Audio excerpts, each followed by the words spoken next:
ನಮಸ್ಕಾರ ಸ್ನೇಹಿತರೆ, ವಿಶ್ವವಾಣಿ ಟಿವಿ ಸ್ಪೆಷಲ್ನ ವಿಶೇಷ ಸೆಗ್ಮೆಂಟಿಗೆ ಸ್ವಾಗತ. ನಾನು ಸುಜಯರಾಜ್. ಸ್ನೇಹಿತರೆ, ಬಿಗ್ ಬಾಸ್ ಮುಗಿದು ಒಂದು ವಾರ ಕಳೆದು ಹೋಗಿದೆ. ಆದರೂ ಕೂಡ ನಮ್ಮ ಗಿಲ್ಲಿ ಹವಾ ಇನ್ನೂ ಕಡಿಮೆ ಆಗಿಲ್ಲ. ಗಿಲ್ಲಿ ಜೊತೆಗೆ ನಾವು ಮಾಡಿದಂತಹ ಸಂದರ್ಶನನ ನೀವು ನೋಡಿದ್ದೀರಾ ಅಂತ ಅಂದ್ಕೊಳ್ತೀನಿ. ಅಕಸ್ಮಾತ್ ಇನ್ನೂ ನೋಡಿಲ್ಲ ಅಂತ ಆದರೆ ದಯವಿಟ್ಟು ನೋಡಿ. ನಿಮ್ಮ ಅಭಿಪ್ರಾಯಗಳನ್ನು ಕಮೆಂಟ್ ಬಾಕ್ಸ್ನಲ್ಲಿ ಕಮೆಂಟ್ ಮಾಡಿ ತಿಳಿಸಿ. ಇನ್ನು ಗಿಲ್ಲಿ ಅವ್ರ ಬಗ್ಗೆ ಲೇಟೆಸ್ಟ್ ಅಪ್ಡೇಟ್ ಕೊಡಬೇಕು ಅಂತಂದರೆ, ಅವರ ಇನ್ಸ್ಟಾಗ್ರಾಮ್ ಫಾಲೋವರ್ಸ್ 2.1 ಮಿಲಿಯನ್ ಆಗಿರೋದ್ರಿಂದ ಹಿಡಿದು, ಮುಖ್ಯಮಂತ್ರಿ ಸಿದ್ದರಾಮಯ್ಯನವರು ಕರೆಸಿ ಮಾತಾಡಿಸಿದ್ರಿಂದ ಹಿಡಿದು, ಒಂದು ಚಿನ್ನದ ಅಂಗಡಿ ಉದ್ಘಾಟನೆ ಮಾಡೋದ್ರಿಂದ ಹಿಡಿದು, ನಿನ್ನೆ ಕನಕೋತ್ಸವದಲ್ಲಿ ರಾಜಕೀಯ ಧುರೀಣರ ಜೊತೆಗೆ ವೇದಿಕೆ ಹಂಚಿಕೊಳ್ಳೋ ತನಕ ಗಿಲ್ಲಿ ಎತ್ತರೆತ್ತರಕ್ಕೆ ಬೆಳೀತಾ ಇದ್ದಾರೆ. ಬೆಳೀಲಿ, ಅಡ್ಡಿ ಇಲ್ಲ. ಈ ವಿಶೇಷ ಕಾರ್ಯಕ್ರಮದ ಪ್ರಾಯೋಜಕರು ನಿದರ್ಶನ್ ಸಾರೀಸ್, ಜಯನಗರ ಮತ್ತು ರಾಮಮೂರ್ತಿ ನಗರ. ಇಲ್ಲಿವೆ ಬಜೆಟ್ ಫ್ರೆಂಡ್ಲಿ ಸಾರಿ ಕಲೆಕ್ಷನ್ಸ್, ರೇಷ್ಮೆ ಸೇರಿದಂತೆ ಎಲ್ಲಾ ಬಗೆಯ ಸೀರೆಗಳು, ಲೇಟೆಸ್ಟ್ ಟ್ರೆಂಡ್ನ ಸೀರೆಗಳು ನಿದರ್ಶನ್ ಸಾರೀಸ್ ಮಳಿಗೆಯಲ್ಲಿ ಲಭ್ಯ. ಆನ್ಲೈನ್ ಬುಕಿಂಗ್ಗೆ ಸಂಪರ್ಕಿಸಿ nidarshansarees.com. ಕಸ್ಟಮರ್ ಕೇರ್ ಸಂಖ್ಯೆ 9606867467. ಹಾಗೆಯೇ ಸಿಕ್ಕಿರುವಂತಹ ಯಶಸ್ಸನ್ನು ವಿಪರೀತವಾಗಿ ತಲೆಗೆ ತೆಗೆದುಕೊಳ್ಳಬೇಡ ಅಂತ ಶಿವಣ್ಣ ಅವರು ಹೇಳಿರುವಂತಹ ಮಾತುಗಳನ್ನು ಗಿಲ್ಲಿ ಅವರು ಸೀರಿಯಸ್ ಆಗಿಯೇ ತಗೊಂಡಿದ್ದಾರೆ ಅಂತ ಅನಿಸುತ್ತೆ. ಹಾಗಾಗಿ ಗಿಲ್ಲಿ ಅವರ ವರ್ತನೆಯಲ್ಲಿ ಯಾವುದೇ ಬದಲಾವಣೆ ಕಾಣ್ತಾ ಇಲ್ಲ. ಮೊದಲು ಅವ್ರು ಹೇಗಿದ್ರೋ ಈಗಲೂ ಕೂಡ ಹಾಗೇ ಇದ್ದಾರೆ. ಒಳ್ಳೆಯದಾಗಲಿ. ಬೈ ದ ವೇ, ಇವತ್ತು ಗಣರಾಜ್ಯೋತ್ಸವ ದಿನ. 1950 ಜನವರಿ 26ನೇ ತಾರೀಕು ಭಾರತದ ಸಂವಿಧಾನ ಅಂದರೆ ಕಾನ್ಸ್ಟಿಟ್ಯೂಷನ್ ಆಫ್ ಇಂಡಿಯಾ ಜಾರಿಗೆ ಬರುತ್ತೆ. ಭಾರತ ದೇಶ ಜಾತಿ, ಮತ, ಭಾಷೆಗಳನ್ನು ಮೀರಿ ಸಮಾನತೆ, ಸ್ವಾತಂತ್ರ್ಯ ಮತ್ತು ಭ್ರಾತೃತ್ವದ ತತ್ವಗಳ ಮೇಲೆ ಆಧಾರಿತವಾದ ಸಾರ್ವಭೌಮ ಸಮಾಜವಾದಿ ಜಾತ್ಯತೀತ ಪ್ರಜಾಸತ್ತಾತ್ಮಕ ಗಣರಾಜ್ಯವಾಯಿತು.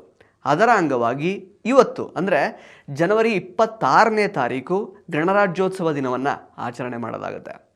ಅಂದರೆ ಭಾರತದಲ್ಲಿ ಸಂವಿಧಾನ ಜಾರಿಗೆ ಬಂದು 76 ವರ್ಷ ಆಯಿತು. ಆದರೂ ಕೂಡ ಕೆಲವೊಂದಷ್ಟು ವಿಷಯಗಳು ಇನ್ನೂ ಬದಲಾಗಿಲ್ಲ ಅನ್ನೋದನ್ನು ನಾವೆಲ್ಲರೂ ಗಮನಿಸ್ತಾನೆ ಇರ್ತೀವಿ. ಸ್ವಾತಂತ್ರ್ಯ ಬಂದಾಯಿತು, ದೇಶ ಗಣರಾಜ್ಯವಾಯಿತು. ಆದರೆ ಇವತ್ತಿಗೂ ಕೂಡ ರಾಜಕೀಯ ನಾಯಕರು ತಮ್ಮ ಬೇಳೆ ಬೇಯಿಸ್ಕೊಳ್ಳೋದಕ್ಕೆ ಜಾತಿ ಧರ್ಮವನ್ನು ದಾಳವಾಗಿ ಬಳಸ್ಕೊಳ್ತಾ ಇರೋದು ಇಟ್ಸ್ ವೆರಿ ವೆರಿ ಎವಿಡೆಂಟ್. ಇದೆಲ್ಲ ಜನಗಳಿಗೆ ಅರ್ಥ ಆಗಲ್ಲ ಅಂತೇನಿಲ್ಲ, ಆದರೆ ಅದನ್ನು ವಿರೋಧಿಸೋದಿಲ್ಲ, ಪ್ಲಸ್ ಅದರ ಜೊತೆಗೆ ಹಳ್ಳಕ್ಕೆ ಬೀಳೋದನ್ನು ಕೂಡ ನಿಲ್ಲಿಸಲ್ಲ. ಹಾಗೆ ನೋಡ್ಲಿಕ್ಕೆ ಹೋದರೆ ಜಾತಿನ ಮುಂದೆ ಇಟ್ಕೊಂಡು ವೋಟ್ ಕೇಳೋದಕ್ಕೆ ಬರುವಂತಹ ರಾಜಕಾರಣಿಗಳನ್ನು ಯಾರೂ ಪ್ರಶ್ನೆ ಮಾಡಲ್ಲ. ಆ್ಯಕ್ಚುಲಿ ಜಾತಿನ ಇಟ್ಕೊಂಡು ವೋಟ್ ಕೇಳೋಕ್ಕೆ ಬರುವಂತಹ ವ್ಯಕ್ತಿ ಸರ್ವೀಸ್ ಮೈಂಡೆಡ್ ಇದ್ದಾನ, ಜನರ ಸಮಸ್ಯೆಗಳನ್ನು ನೀಗಿಸುವಂತಹ ಕೆಪಾಸಿಟಿ ಇದೆಯಾ, ಜನಕ್ಕೆ ಹೇಗೆ ಸವಲತ್ತು ಒದಗಿಸಬೇಕು ಅನ್ನೋದ್ರ ಬಗ್ಗೆ ಅವ್ರಿಗೆ ಐಡಿಯಾ ಇದೆಯಾ, ಇದ್ಯಾವುದನ್ನು ಕೂಡ ನಾವು ಪ್ರಶ್ನೆ ಮಾಡೋದೇ ಇಲ್ಲ. ಆದರೆ ಕಲಾವಿದರ ವಿಷಯ ಅಂತ ಬಂದಾಗ ಮಾತ್ರ ಅವರ ಜಾತಿ ಬಗ್ಗೆ ಮಾತು ಬರುತ್ತೆ. ಅವರು ಏನು ತಿಂದರು ಬಿಟ್ಟರು ಅನ್ನೋದು ಸಿಕ್ಕಾಬಟ್ಟೆ ಮ್ಯಾಟ್ರ್ ಆಗುತ್ತೆ. ಅದು ಸೋಷಿಯಲ್ ಮೀಡಿಯಾದಲ್ಲಿ ಡಿಸ್ಕಷನ್ಗೆ ಒಂದು ಹಾಟ್ ಟಾಪಿಕ್ ಕೂಡ ಆಗುತ್ತೆ. ಸೊ ನಾನು ಯಾವ ವಿಷಯಕ್ಕೆ ಬರ್ತಾ ಇದ್ದೀನಿ ಅನ್ನೋದ್ರ ಬಗ್ಗೆ ನಿಮಗೊಂದು ಚಿಕ್ಕದಾಗಿ ಐಡಿಯಾ ಬಂದಿರುತ್ತೆ. ಸ್ನೇಹಿತರೆ, ನನಗೆ ಗೊತ್ತಿರೋ ಹಾಗೆ ಇದೇ ಮೊದಲನೇ ಬಾರಿಗೆ ಬಿಗ್ ಬಾಸ್ ಶೋನಲ್ಲಿರುವಂತಹ ಕಂಟೆಸ್ಟೆಂಟ್ಸ್ಗಳ ಜಾತಿ ಬಗ್ಗೆ ಈ ಸಲ ಸಿಕ್ಕಾಬಟ್ಟೆ ಡಿಸ್ಕಷನ್ ಆಯಿತು. ನಾನು ಮಾತಾಡಬೇಕು ಅಂತ ಅಂದ್ಕೊಂಡಿದ್ದೆ, ಟೈಮ್ ಸಿಕ್ಕಿರಲಿಲ್ಲ. ಗಿಲ್ಲಿ ಯಾವ ಜಾತಿ ಅನ್ನುವಂತಹ ಟಾಪಿಕ್ ಎಲ್ಲ ಬಂತು. ನಿನ್ನೆ ಫೇಸ್ಬುಕ್ಕಲ್ಲಿ ಈ ವರ್ಷ ಅದೇನೋ ನಮ್ಮವರದ್ದೇ ಹವಾ ಅನ್ನೋ ಥರ ಪೋಸ್ಟ್ ಎಲ್ಲ ನಾನು ನೋಡಿದೆ. ಆ್ಯಕ್ಚುಲಿ ಅಲ್ಲ, ಈ ರೀತಿ ಕಿತ್ತೋಗಿರುವಂತಹ ಯೋಚನೆಗಳೆಲ್ಲ ಯಾರಿಗೆ ಬರುತ್ತೆ ಅಂತ ನಾನು ಯೋಚನೆ ಮಾಡಿದಾಗ ನನಗನ್ಸಿದ್ದು ಒಂದೇ, ಯಾರಿಗೆ ಲೈಫಲ್ಲಿ ದೊಡ್ಡ ದೊಡ್ಡ ಟಾರ್ಗೆಟ್ಸ್ ಇರಲ್ವೋ, ದೊಡ್ಡ ದೊಡ್ಡ ಯೋಚನೆಗಳಿರಲ್ವೋ, ಬೇಸಿಕಲಿ ಯಾರಿಗೆಲ್ಲ ಸರಿಯಾಗಿ ಒಂದು ಕೆಲಸ ಅಂತ ಇರಲ್ವೋ ಅಂಥವ್ರಿಗೆ ಮಾತ್ರ ಇಂತಹ ಯೋಚನೆಗಳೆಲ್ಲ ಬರುತ್ತೆ ಅನ್ನೋದು. ವಿಶ್ವವಾಣಿ ಟಿ ವಿ ಸ್ಪೆಷಲ್ ವೀಕ್ಷಕರಿಗೆ ನಾನು ಒಂದು ಪ್ರಶ್ನೆ ಕೇಳೋದಕ್ಕೆ ಇಷ್ಟಪಡ್ತೀನಿ. ದಯವಿಟ್ಟು ಉತ್ತರ ಕೊಡಿ. ನಿಮ್ಮಲ್ಲಿ ಸಾಕಷ್ಟು ಜನ ಗಿಲ್ಲಿನ ಇಷ್ಟಪಟ್ಟಿರೋರು ಇರಬಹುದು, ವೋಟ್ ಹಾಕದವರು ಇರಬಹುದು. ನೀವೆಲ್ಲರೂ ಗಿಲ್ಲಿ ಇಂತಹ ಜಾತಿಯವರು ಮತ್ತು ಗಿಲ್ಲಿ ತುಂಬ ಬಡತನದಿಂದ ಬಂದವರು ಅನ್ನೋ ಕಾರಣಕ್ಕೆ ವೋಟ್ ಹಾಕಿದ್ರು, ಅಥವಾ ಗಿಲ್ಲಿ ಅವರಲ್ಲಿ ಇದ್ದಂತಹ ಪ್ರತಿಭೆ, ಅವರ ಸ್ಪಾಂಟ್ಯಾನಿಟಿ, ಅವರ ಕಾಮಿಡಿ ಟೈಮಿಂಗ್ ಮತ್ತು ಅವರ ವ್ಯಕ್ತಿತ್ವವನ್ನು ನೋಡಿ ವೋಟ್ ಹಾಕಿದ್ರು? ಇದಕ್ಕೆ ದಯವಿಟ್ಟು ಒಂದು ಆನೆಸ್ಟ್ ಉತ್ತರ ಕೊಡಿ. ಆ್ಯಕ್ಚುಲಿ ಎಂತ ಗೊತ್ತಾ, ಈ ಕ್ರಿಯೇಟಿವ್ ಫೀಲ್ಡಲ್ಲಿ ಯಾರೋ ಒಬ್ಬರು ಹೆಸರು ಮಾಡ್ತಾ ಇದ್ದಾರೆ, ಬೆಳೀತಾ ಇದ್ದಾರೆ ಅನ್ನುವಾಗ ಅವರು ಈ ಜಾತಿ ಆ ಜಾತಿ ಅಂತ ಲೇಬಲ್ ಮಾಡಿಬಿಡೋದು it's a very bad culture. Rajkumar ಅವರನ್ನಾಗಲಿ, ವಿಷ್ಣುವರ್ಧನ್ ಅವರನ್ನಾಗಲಿ, ಅಂಬರೀಷ್, ಶಂಕರ್ನಾಗ್, ಪುನೀತ್, ದರ್ಶನ್, ಯಶ್ ಅವರು, ಸುದೀಪ್ ಅವರನ್ನೆಲ್ಲ ಅವ್ರು ಯಾವುದೋ ಒಂದು ಜಾತಿ ಅಂತ ಅಂದ್ಕೊಂಡು ಅವ್ರನ್ನೆಲ್ಲ ಇಷ್ಟಪಟ್ವಾ? ತೆರೆ ಮೇಲೆ ನೋಡಿದಾಗ ಅವ್ರು ಎಂಟರ್ಟೈನ್ ಮಾಡಿದ್ರು, ಅದರಿಂದ ನಮಗೆ ಖುಷಿ ಆಯಿತು, ಇಷ್ಟಪಟ್ವಿ, ಅಷ್ಟೇ ತಾನೇ? ಗಿಲ್ಲಿ ಅವರ ಕಾಮಿಡಿನ ಮುಸ್ಲಿಮ್ಸ್ ಕೂಡ ಇಷ್ಟಪಟ್ಟಿದ್ದಾರೆ. ಮುಸ್ಲಿಮರು ಕೂಡ ಕೆಲವರು ದರ್ಗಾದಲ್ಲಿ ಗಿಲ್ಲಿ ಅವ್ರ ಫೋಟೋ ಎಲ್ಲ ಇಟ್ಕೊಂಡು ಅವ್ರು ಗಿಲ್ಲಿ ಅಂತ ಪೂಜೆ ಮಾಡಿರೋದೆಲ್ಲ ನಾನು ಸೋಷಿಯಲ್ ಮೀಡಿಯಾದಲ್ಲಿ ನೋಡಿದ್ದೀನಿ. ಆ್ಯಕ್ಚುಲಿ ನೀವು ನೋಡಿರ್ತೀರ. ರಾಜ್ಯದಲ್ಲಿರುವಂತಹ ಬಹುತೇಕ ಜನಗಳು ಗಿಲ್ಲಿ ಅವ್ರನ್ನ ಇಷ್ಟಪಟ್ಟಿದ್ದಕ್ಕೇ ಅಷ್ಟೊಂದು ವೋಟ್ಸ್ ಬಂದಿರೋದು.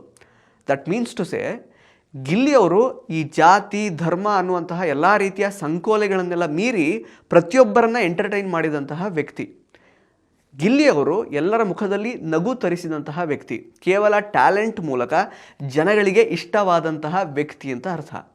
So talent has no boundaries. ಪ್ರತಿಭೆ ಅನ್ನೋದು ಯಾವುದೋ ಜಾತಿ ನೋಡಿಕೊಂಡು ಯಾರಿಗೂ ಬರಲ್ಲ. ಒಬ್ಬ ವ್ಯಕ್ತಿ ತನ್ನಲ್ಲಿರುವಂತಹ ಪೊಟೆನ್ಷಿಯಲನ್ನು ಅರ್ಥ ಮಾಡಿಕೊಂಡು ಅದನ್ನು ಸರಿಯಾಗಿ ಫೈನ್ ಟ್ಯೂನ್ ಮಾಡಿಕೊಂಡು ಎವ್ರಿ ಡೇ ತನ್ನ ಮೇಲೆ ತಾನೇ ವರ್ಕ್ ಮಾಡ್ತಾ ಇದ್ದಾಗ ಮಾತ್ರ ಟ್ಯಾಲೆಂಟ್ ಅನ್ನೋದು ಈಚೆ ಬರುತ್ತೆ. So what ever Gilli has earned today is only because of his talent ಅಷ್ಟೇ, ಯಾವುದೋ ಜಾತಿಯಿಂದ ಅಲ್ಲ. ಸೊ ಯಾರೋ ಒಬ್ಬ ಯಾವುದೋ ಕ್ಷೇತ್ರದಲ್ಲಿ ಸಾಧನೆ ಮಾಡ್ತಾ ಇದ್ದಾರೆ ಅಂತ ಗೊತ್ತಾದಾಗ ಅವರಿಗೆ ಜಾತಿಯ ಲೇಪನ ಅಂಟಿಸೋದು ಒಂದು ರೀತಿ ಅವರ ಸಾಧನೆಗೆ ಮಾಡುವಂತಹ ಅಗೌರವ ಅಂತಲೇ ಹೇಳ್ಬೋದು. ಇದು ಕೆಲವರಿಗೆ ಯಾವಾಗ ಅರ್ಥ ಆಗುತ್ತೋ ಗೊತ್ತಿಲ್ಲ.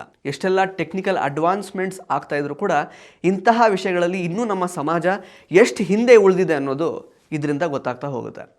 ಆ್ಯಕ್ಚುಲಿ ಇದ್ರ ಬಗ್ಗೆ ಮಾತಾಡಿ ಪ್ರಯೋಜನ ಇಲ್ಲ. ನಿಮ್ಗೇನು ಅನಿಸುತ್ತೆ ಅಂತ ಕಮೆಂಟ್ ಮಾಡಿ. ಆಮೇಲೆ ಇದ್ರ ಜೊತೆಗೆ ಮೊನ್ನೆಯಿಂದ ಇನ್ನೊಂದು ವಿಷಯ ಸೋಷಿಯಲ್ ಮೀಡಿಯಾದಲ್ಲಿ ಸಿಕ್ಕಾಬಟ್ಟೆ ಓಡಾಡ್ತಾ ಇದೆ. ಅದೇನಂತಂದರೆ ನಟ ಡಾಲಿ ಧನಂಜಯ್ ನಾನ್ ವೆಜ್ ತಿಂದಿರುವಂತಹ ವಿಷಯ. ಅವ್ರು ಯಾವುದೋ ಜಾತಿ ಅಂತೆ, ಅವರು ನಾನ್ ವೆಜ್ ತಿನ್ನಬಾರ್ದಂತೆ, ಇವರು ತಿಂದು ಅವರ ಜಾತಿಗೆ ಅವಮಾನ ಆಯ್ತಂತೆ. ಎಂಥ ಸಾವು ಮಾರ ನಿಮ್ಮದು. ಅಲ್ಲ, ಊಟ ನಮ್ಮಿಚ್ಛೆ, ನೋಟ ಪರರಿಚ್ಛೆ ಅಂತ ಒಂದು ನಾಣ್ಣುಡಿನೇ ಇದೆ ಅಲ್ವಾ. ಯಾರ್ಯಾರಿಗೆ ಏನೇನು ತಿನ್ನಬೇಕು ಅಂತ ಇಷ್ಟ ಇರುತ್ತೋ ಅದನ್ನು ಅವ್ರು ತಿಂತಾರೆ, ಅದು ಅವರವ್ರ ಇಷ್ಟ. ಅದೊಂದು ದೊಡ್ಡ ವಿಷಯನಾ? ಈಗ ವಿರಾಟ್ ಕೊಹ್ಲಿ ಅವರು ಚಿಕ್ಕ ವಯಸ್ಸಿಂದ ನಾನ್ ವೆಜಿಟೇರಿಯನ್ ಆಹಾರ ಪದ್ಧತಿಯನ್ನು ಫಾಲೋ ಮಾಡ್ಕೊಂಡು ಬಂದಿರುವಂತಹ ಒಂದು ಕುಟುಂಬದಿಂದ ಬಂದಿರೋರು ಆ್ಯಕ್ಚುಲಿ. ಬಟ್ ಆದರೆ ಈಗ ಕಳೆದ 7 ರಿಂದ 8 ವರ್ಷದಿಂದ ಕಂಪ್ಲೀಟ್ಲಿ ವೆಜಿಟೇರಿಯನ್ ಡಯಟನ್ನು ಅವ್ರು ಫಾಲೋ ಮಾಡ್ತಾ ಇದ್ದಾರೆ. He has become a vegan. ಅವರು ಮೊಟ್ಟೆ ಕೂಡ ತಿನ್ನಲ್ಲ ಇವಾಗ. ಅದ್ಯಾಕೆ ದೊಡ್ಡ ಸುದ್ದಿ ಆಗಲಿಲ್ಲ? ಆ್ಯಂಡ್ ಎಷ್ಟು ಜನ ವೆಜಿಟೇರಿಯನ್ಸ್ ಮನೆ ಹೊರಗಡೆ ಕದ್ದು ನಾನ್ ವೆಜ್ ತಿನ್ನಲ್ಲ ಹೇಳಿ? ಕೆಲವರು ಅಂದರೆ ಜಿಮ್ಗೆಲ್ಲ ಹೋಗುವಂಥವ್ರು ಪ್ರೋಟೀನ್ ಸೋರ್ಸ್ ನಾನ್ ವೆಜ್ಜಲ್ಲಿ ಜಾಸ್ತಿ ಇರುತ್ತೆ ಅಂತ ಎಗ್ಸ್ ತಿಂತಾರೆ. ಕೆಲವರು ನಾನ್ ವೆಜ್ ಕೂಡ ತಿಂತಾರೆ. ಕೆಲವರು ಇಷ್ಟಪಟ್ಟೆ ನಾನ್ ವೆಜ್ ತಿಂತಾರೆ. ಕೆಲವು ನಾನ್ ವೆಜಿಟೇರಿಯನ್ಸ್ ಹೆಲ್ತ್ ರೀಸನ್ಸ್ಗೋಸ್ಕರ ವೀಗನ್ ಆಗಿರ್ತಾರೆ. ಸೊ ಫುಡ್ ಅಂತ ಹೇಳುವಂಥದ್ದು ಅದು ಅವರವ್ರ ಇಷ್ಟ ಅಷ್ಟೇ. ಅದನ್ನೇ ದೊಡ್ಡ ಗುಡ್ಡ ಮಾಡಿ ಏನೋ ಮಾಡಿದ್ರು ಅನ್ನೋ ಥರ ಮಾತಾಡೋದು, ಅವ್ರೇನೋ ದೇಶದ್ರೋಹಿ ಅನ್ನೋ ರೇಂಜಿಗೆ ಬಾಯ್ ಬಡ್ಕೊಳ್ಳೋದು, ಇವರೆಲ್ಲ ಯಾರು ಅಂತ ಆ್ಯಕ್ಚುಲಿ. ಡಾಲಿ ಧನಂಜಯ್ ಆಗಿರ್ಬೋದು, ಗಿಲ್ಲಿ ಇರ್ಬೋದು, ಇಷ್ಟು ವರ್ಷ ಅವರದೇ ಆದ ರೀತಿಯಲ್ಲಿ ಅವರ ಪ್ರತಿಭೆಯಿಂದ ಸಿನಿಮಾ ರಂಗದಲ್ಲಿ ತಕ್ಕಮಟ್ಟಿಗೆ ಒಂದು ಜಾಗ ಮಾಡ್ಕೊಂಡಿದ್ದಾರೆ. Daali has achieved something out of his hard work and dedication. ಅದರಿಂದ ನಮಗೆ ನಮ್ಮ ಲೈಫ್ಗೆ ಬೇಕಾಗುವಂತಹ, ನಮ್ಮ ಒಂದು ಕಾರ್ಯಕ್ಷೇತ್ರಕ್ಕೆ ಬೇಕಾಗುವಂತಹ ಯಾವುದಾದ್ರೂ ಒಂದು ಇನ್ಸ್ಪಿರೇಷನಲ್ ವಿಷಯ ಇದ್ದರೆ ನಾವು ಪಡ್ಕೊಳ್ಳೋಣ. ಅಕಸ್ಮಾತ್ ನಿಮಗೆ ಸಿನಿಮಾನೇ ಇಷ್ಟ ಇಲ್ವಾ, ಸಿನಿಮಾ ನೀವು ನೋಡಲ್ವಾ, ಸಿನಿಮಾ ನಟರುಗಳನ್ನ ಕಂಡ್ರೆ ನಿಮ್ಗೆ ಆಗಲ್ವಾ, ಅದನ್ನು ಬಿಟ್ಟು ಹಾಕೋಣ ಆ ವಿಷಯನ ಅಷ್ಟೇ. ಆ್ಯಂಡ್ ಬೈ ದ ವೇ ಇನ್ನೊಂದು ವಿಷಯ, ಅದು ಕೂಡ ಸಿಕ್ಕಾಪಟ್ಟೆ ವೈರಲ್ ಆಗ್ತಾ ಇದೆ 1-2 ವಾರದಿಂದ. ಇದೇ ಧನಂಜಯ್ ಅವ್ರು ತಾನೇ ಬಡವ್ರ ಮಕ್ಕಳು ಬೆಳಿಬೇಕು ಅಂತ ಹೇಳಿದ್ದು. ಅಂದರೆ ಅವರೆಲ್ಲೂ ಕೂಡ ಟ್ಯಾಲೆಂಟ್ ಇಲ್ಲದೆ ಇರುವಂತಹ ಬಡವ್ರ ಮಕ್ಕಳು ಬೆಳಿಬೇಕು ಅಂತ ಹೇಳಲೇ ಇಲ್ವಲ್ಲ. ಕೆಲವೊಂದು ಸಲ ಟ್ಯಾಲೆಂಟೆಡ್ ಬಡವರಿಗಿಂತ ಇನ್ಫ್ಲುಯೆನ್ಸ್ ಇರುವಂತಹ, ರೆಕಮೆಂಡೇಷನ್ ಇರುವಂತಹ, ಅಷ್ಟೇನು ಪ್ರತಿಭೆ ಇಲ್ಲದಂತಹ ಶ್ರೀಮಂತರಿಗೆ ಅವಕಾಶ ಸಿಗುವಂತಹ ಚಾನ್ಸಸ್ ಜಾಸ್ತಿ ಇರುತ್ತೆ. ಆ ರೀತಿ ಆಗಬಾರ್ದು ಅನ್ನೋದೇ ಅವರ ಮಾತಿನ ಅರ್ಥ ಅಷ್ಟೇ. ಅದನ್ನೇ ರಾಜ್ ಬಿ ಶೆಟ್ಟಿ ಅವರು ಕೂಡ ಹೇಳಿದ್ದು. ಬಡತನ ಅನ್ನೋದು ನಮ್ಮ ವಿಕ್ಟಿಮ್ ಕಾರ್ಡ್ ಆಗಬಾರ್ದು, ನಮ್ಮಲ್ಲಿ ಟ್ಯಾಲೆಂಟ್ ಇದ್ದರೆ ಮಾತ್ರ ನಾವು ಬೆಳಿತೀವಿ ಅಂತ. ಅಂದರೆ ಇಬ್ಬರ ಮಾತಿನ ಅರ್ಥ ಕೂಡ ಒಂದೇ.